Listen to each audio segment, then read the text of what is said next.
Assalamualaikum warahmatullahi wabarakatuh. Halo teman-teman semua, perkenalkan nama saya Winda Lestari. Saya dari kelompok 5 dengan NIM 2017 1020 1110. Nah, saya merupakan salah satu mahasiswa Teknik Pertanian Universitas Jember. Saat ini saya menginjak di semester 5 dan pada video kali ini saya mengusung judul Analisis Tingkat Bahaya Erosi atau TBE pada lahan kopi di Desa Badean. Nah, untuk video kali ini saya persembahkan langsung untuk memenuhi tugas konversi tanah dan air. Sebelum kita berlanjut, mungkin teman-teman sudah tidak asing dengan kata-kata erosi. Jadi saya akan menjelaskan sedikit ya apa itu erosi.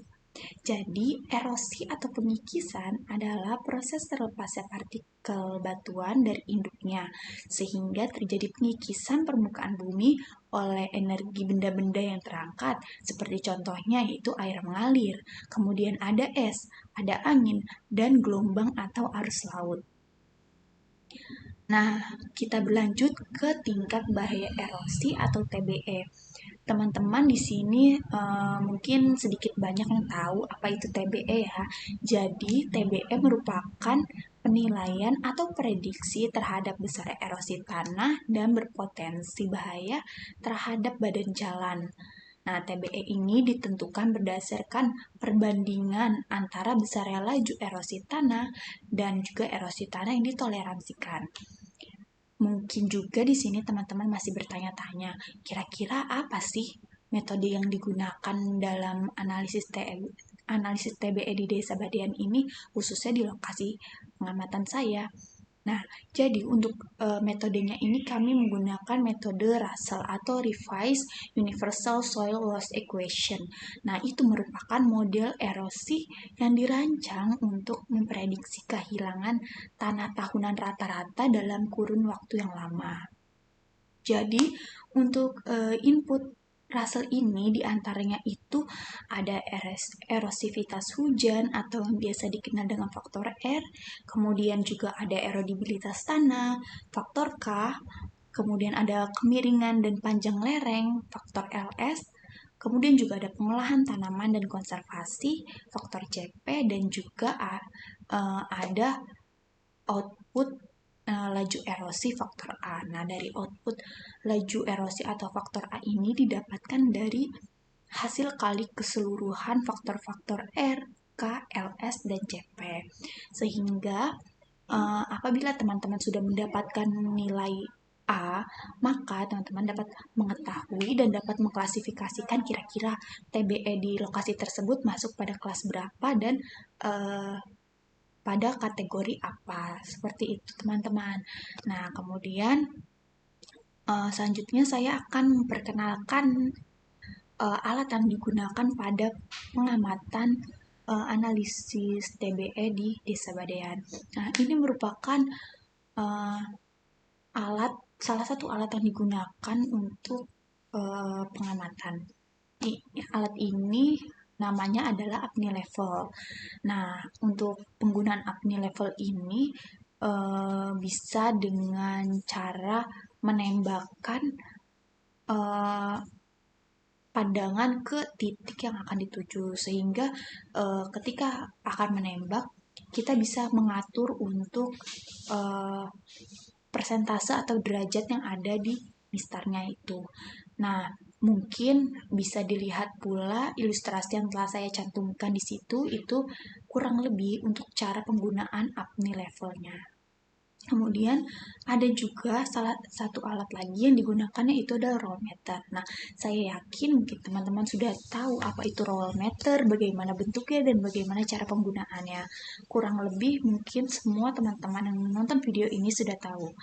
Nah, kemudian selanjutnya sini kita beralih membahas mengenai peta lokasi pengamatan di desa tempat saya melakukan pengamatan, yaitu adalah Desa Badean. Sebelumnya, salah satu perkebunan kopi rakyat di Kabupaten Jember ini terletak di Desa Badean. Patokannya yaitu Kecamatan Balangsari di lereng Pegunungan Argopuro. Secara umum, letak geografis Desa Badean ini berada di wilayah dataran tinggi berupa perbukitan yang luas dan subur dengan ketinggian kurang lebihnya itu 500 meter di bawah permukaan laut, dan untuk kemiringan tanahnya itu kurang lebih adalah 30 derajat. Dari gambar tersebut mungkin teman-teman sudah mulai punya gambaran bagaimana peta lokasi pengamatan eh, saya saya gunakan untuk melakukan pengamatan seperti itu. Selanjutnya di sini saya akan menampilkan faktor R atau erosivitas hujan. Nah, untuk faktor R ini dapat dilihat ya teman-teman untuk peta layoutnya. Jadi lokasi pengamatannya berpaku pada 6 stasiun hujan.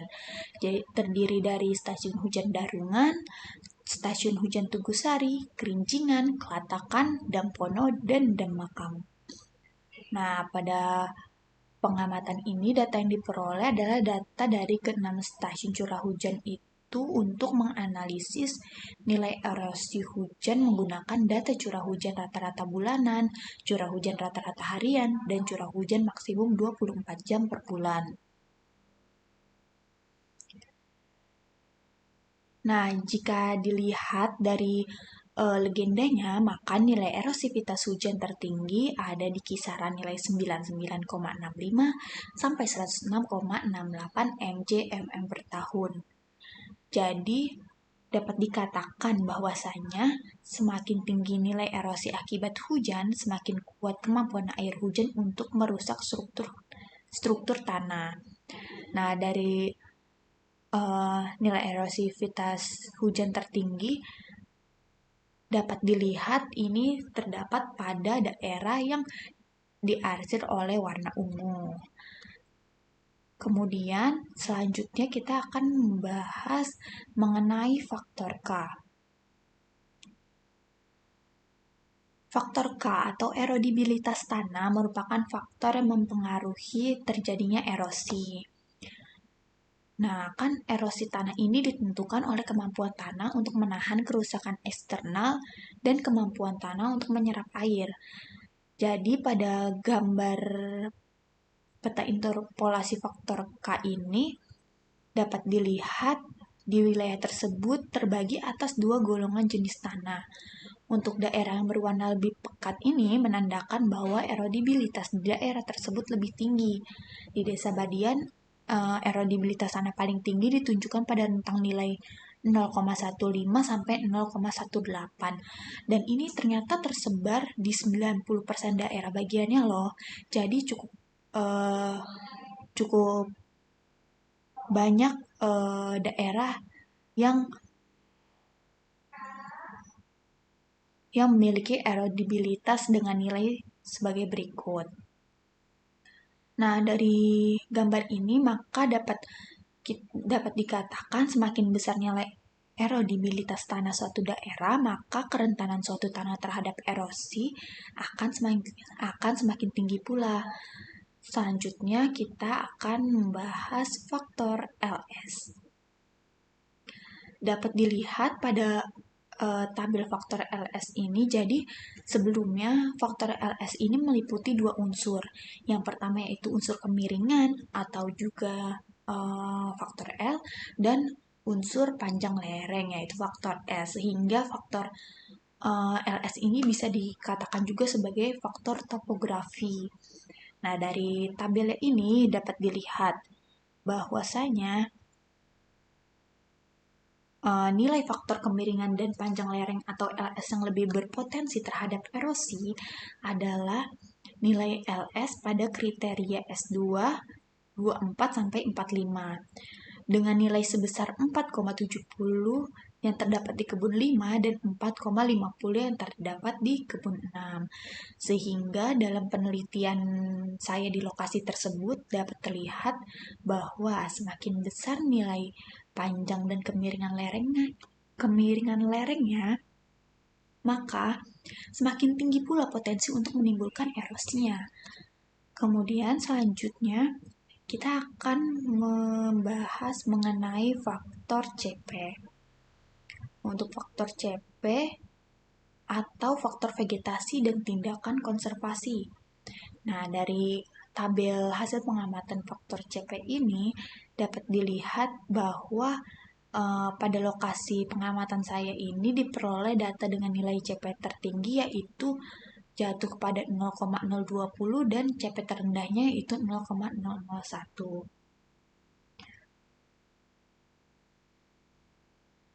Kemudian untuk nilai tindakan konservasi atau P terbagi menjadi 4 jenis, yaitu ada jenis atau kategori teras tradisional dengan nilai 0,013 yang terdapat pada lahan 1 dan 2. Kemudian jenis yang kedua itu ada nilai 0,150 dengan kategori teras bangku konstruksi sedang yang terdapat pada lahan 3. Yang ketiga ada jenis nilai 0,300 dengan kategori teras gulut itu ada pada lahan 4. Dan yang keempat ini ada jenis nilai 0,040 yang terdapat pada lahan 5 dan 6. Untuk kategorinya adalah teras baku konstruksi baik. Nah, dari tabel yang saya cantumkan itu, teman-teman dapat melihat bahwa tabel hasil penelitian saya ini memiliki nilai CP yang rendah.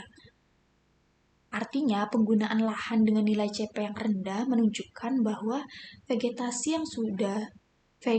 yang ada sudah cukup untuk mengendalikan erosi.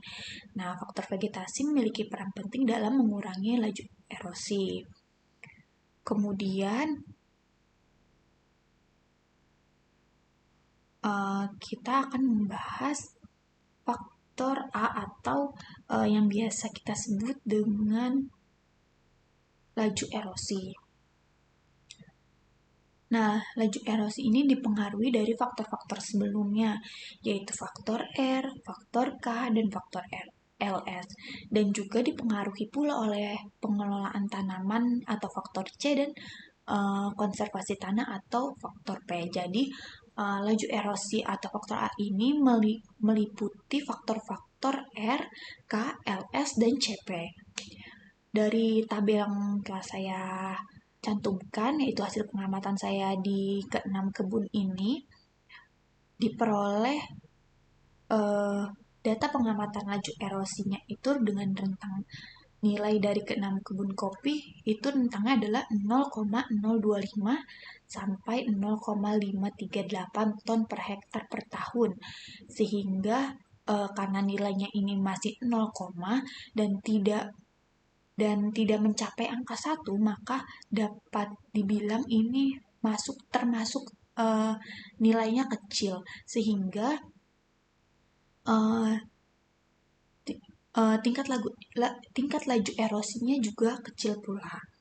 Nah, hasil laju erosi tersebut disebabkan oleh pengamatan yang didapatkan pada faktor-faktor sebelumnya, yang mana faktor-faktor sebelumnya juga pada tabel-tabel sebelumnya yang tadi telah kita bahas itu menghasilkan nilai-nilai juga yang tidak seberapa besar. Sehingga perolehan nilai akhir laju erosi khususnya di lahan perkebunan kopi Desa Badean tempat saya mengamati menghasilkan nilai yang cukup kecil dengan arti tingkat laju erosinya juga kecil. Seperti itu. Kemudian selanjutnya kita akan beralih ke TBE. Nah, ini dia teman-teman. Untuk TBE-nya terbagi atas 5 kelas.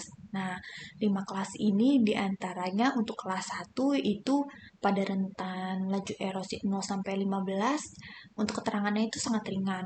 Kemudian kelas TBE yang kedua itu dengan rentang laju erosi 0 sampai 60 dan keterangannya ringan. Dan kelas ketiga dengan rentang laju erosi 60-180 dengan keterangan sedang. Kemudian kelas keempat yaitu dengan rentang laju erosi 180-480 dengan keterangan berat. Dan terakhir adalah kelas TBE kelima dengan rentang laju erosi lebih dari 480 dengan keterangan sangat berat. Jadi untuk TBE ini berpatokan pada laju erosinya. Tadi sebelumnya sudah saya sampaikan bahwa uh, laju erosi Desa Badean dari 6 kebun kopi yang saya amati diperoleh rentang nilai sebesar 0,025 sampai 0,538 ton per hektar per tahun. Nah, nilai tersebut sesuai tabel tingkat erosi menunjukkan erosi yang terjadi termasuk ke dalam kelas TBE 1, yang artinya tipe ini merupakan tipe yang sangat ringan. Untuk itu, usaha untuk konservasi yang tepat pada lahan tersebut antara lain yaitu dengan perbaikan teras bangku yang telah dibuat dengan buatnya dari konstruksi sedang menjadi konstruksi yang lebih baik atau lebih kuat. Nah, kemudian dari jurnal lainnya yang telah saya baca juga yaitu dari Fitria 2014 dikatakan bahwasanya di daerah perbukitan yaitu pada tata guna lahan pertanian lahan kering seperti perkebunan kopi yang saya amati ini diusulkan upaya pembuatan teras bangku yang ditanami dengan tanaman penguat teras. Jadi uh,